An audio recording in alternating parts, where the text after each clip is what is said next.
Peace YouTube, it's Kareem Al-Haq. Welcome back to another video. So today we're going to be talking about using dreams for spiritual transformation. So the first thing I want to say is or ask is, what are dreams, right? Because that matters when you're looking into using them for your spiritual transformation. So dreams, they're the universe of your subconscious mind and the realities that you create for yourself. So everything that you could possibly ever think of or experience that goes into the subconscious mind, it's there. All of your daydreams are there. All of the fantasies, the worlds that you create, the situations that you create, it all goes into your subconscious mind, and it all becomes certain symbols. And essentially, when your subconscious mind speaks back to you, it shows you these in the form of dreams. Dreams are nothing more than the symbols of your subconscious mind communicating with you. And it communicates with you in that language simply because that's the way the subconscious mind takes in information. So it doesn't necessarily break it down into the way that the conscious mind understands it. Especially now, where we're trained to only understand things that we can really see with our eyes or experience through the senses. The subconscious mind operates on different types of things. So how relevant can dreams be? Another question is, are they just what happened throughout the day, or are they more than that? Because scientifically, it's not really shown, or it's not really connected with spirituality, right? Well, if you really want to get down to it, dreams are actually always relevant, whether they seem so or not. And they're relevant because, like I said before, they speak to you in the language of your subconscious mind. So what is the language of the subconscious mind? The subconscious mind, it uses its language in the form of trauma, whether it's positive or negative trauma, repetition, and symbols to communicate and program you. So essentially, that is what dreams are. Dreams are those things. And when you get reoccurring dreams, that's the repetition speaking back to you. All dreams are nothing more than moving pictures, just like movies. And the conscious mind, it uses language, intellect, thinking, reasoning, and words to communicate. So just understanding the nature of how this part of you works is the key to understanding how to talk with your own spirit, how to talk with your higher self, or whatever higher power you believe in. Closing the gap between your subconscious mind and your conscious mind is essentially what you really want to do.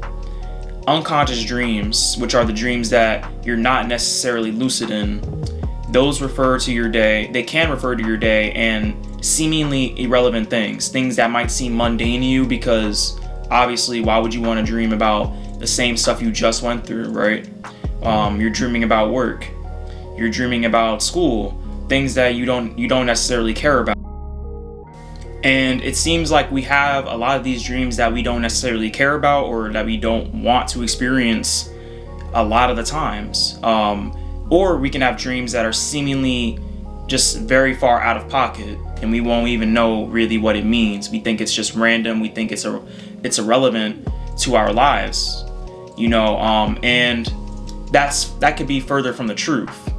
Once you learn the language of your subconscious mind, you're going to quickly realize that these symbols that you're seeing, even when it comes down to seeing the same mundane things that you experience throughout the day, these symbols that you see in your dreams are keys to understanding and transforming your life, as they come from the higher self giving you answers on how to deal with situations in your life and achieve your highest potential. You might be dreaming about, let's say, for instance, a job that you hate over and over again, and the feelings that are associated with being there may change from time to time. You might find yourself, in positions that you don't really want to be in, or you might see things that are completely out of this world in that same environment. And a lot of these things could just be pointing you to doing other things. And that's essentially how simple it can really be. It could, the more you see a certain symbol in your dream, the more your subconscious mind is trying to bring to attention ways to change that. It's showing you different things to do to tackle these issues in your life. And these issues, or whatever issues that you might be experiencing in the spirit world as well. And essentially what you really want to do is you want to become adept at noticing these things. The more adept that you become at noticing these things, especially in your waking life too, because your waking life can also coincide when you experience those symbols in your dream and you begin to look for the correspondence in real life. That's when you'll begin to really see the connection that's being made. You might notice that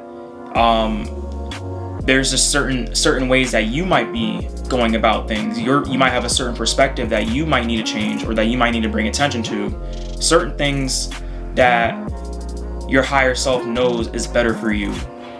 It'll show you that in your dream. It'll also show you warnings. It'll show you pathways. It predicts the future because the subconscious mind can see past, present, and future simultaneously, all in the form of the now. It doesn't recognize time, it only recognizes right now. So your subconscious mind, it knows all paths that can possibly be taken. So when you ask questions before you go to sleep, or you might be asking questions throughout the day, best believe your spirit is getting them back from your higher self, from your subconscious mind, in the form of dreams, in those symbols. And it's very subtle, but the minute that you start to catch on to it, you'll never be able to unsee it.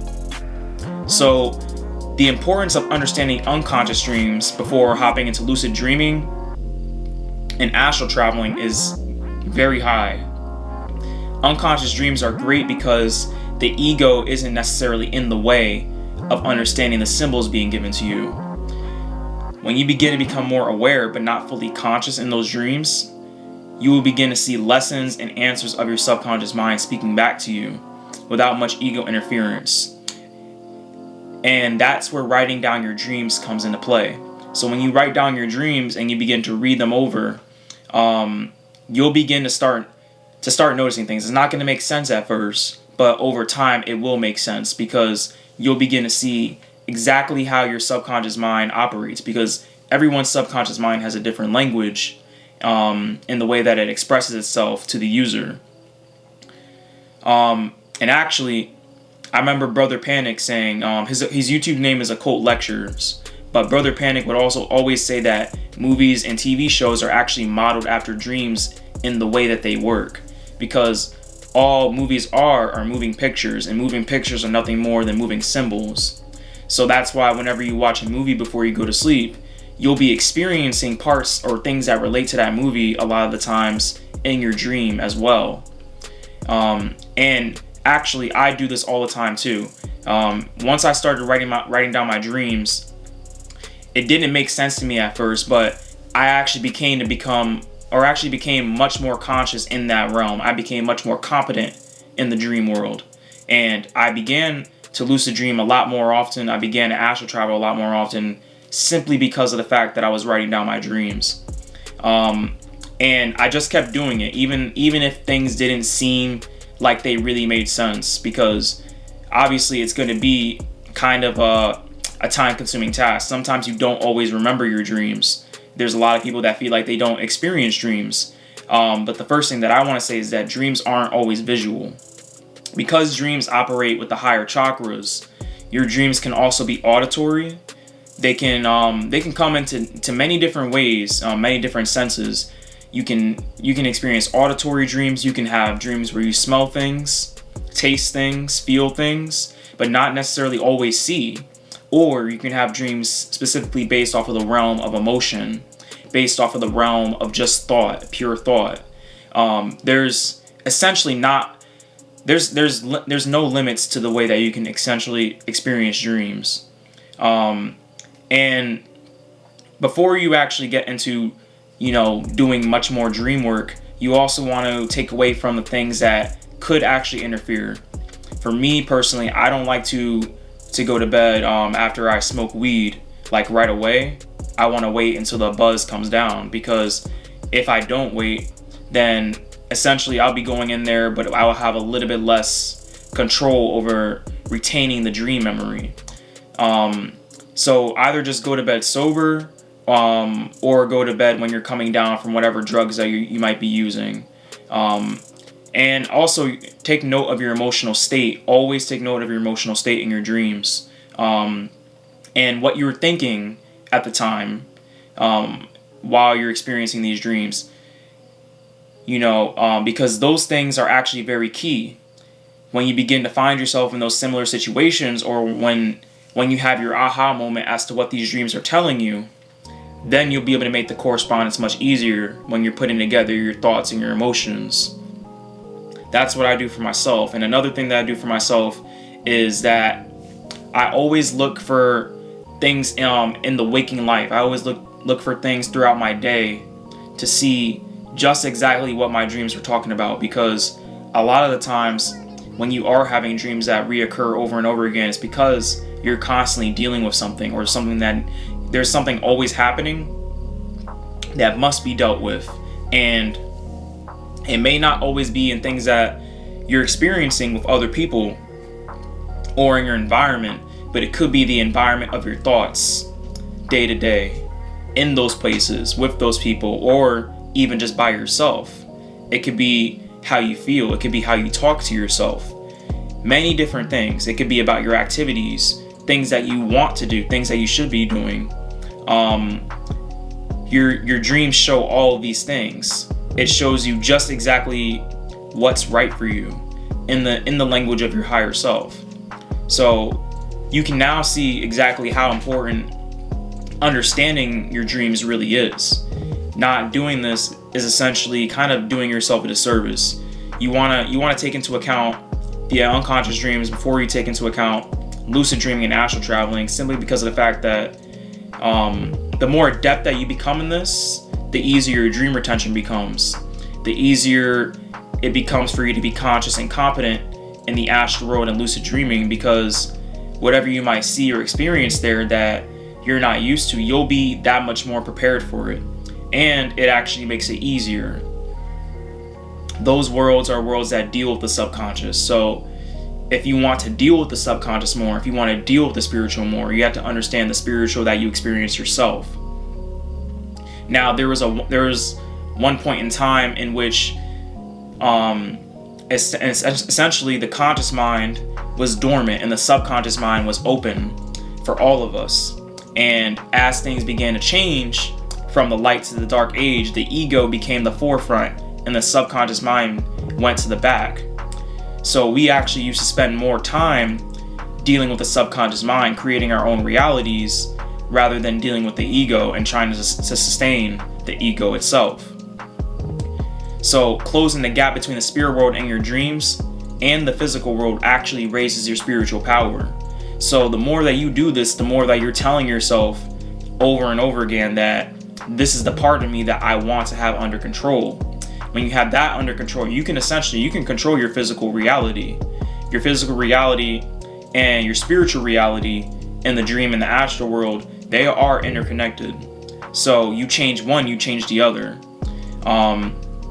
When you work in the reality, or when you work in the realm of the subconscious mind, because your subconscious mind controls reality, it creates reality, essentially you will have full power over that, as long as you know how to actually program your subconscious mind. And I'll be making a video about that in the future.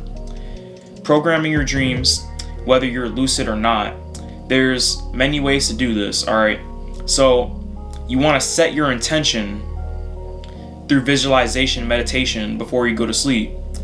So whatever your intention is, just visualize it until you go to sleep. And this way you're programming yourself to have control, or to have consciousness going into your sleep, because you'll be meditating yourself to sleep. You want to play a frequency, a song, or a mantra while you go to sleep and repeat it over and over again. And it could be anything that you want in order to help yourself. So anything that you want to get into the subconscious mind, you play it over and over again. You want to repeat it over and over again. Another thing that you can do is read before you go to sleep. So whatever you seek to enhance or to understand, read about it before you go to sleep. Another thing you can do is you can light a candle for an ancestor, a deity you might be working with, etc., just before you go to sleep. And then hold the image of that ancestor and the deity until you fall asleep. And that is essentially how you program your dreams going into them. It's all about intention. And that's pretty much the video. There's a lot more I can say about dreams, but I would say this is a good part one into getting started on it. Another way you can really understand dreams before I go is that you want to look into symbols in general. You can get encyclopedias that deal with all sorts of symbols, and really just make the connection, because sometimes you might not have an answer for what those symbols mean to you. So you might want to get a general idea for what that is, because what a black cat means to me might not mean the same thing to you. You can use Google for that, or you can just buy an encyclopedia dealing with all different types of symbols. That's another way you can understand things that you see in your dreams that you might not get right away, that might seem outlandish. But best believe me, all of this stuff does play a part in your spiritual transformation. And that's the video. So I hope y'all all enjoyed the video. And I wish you all luck in your journey. Peace.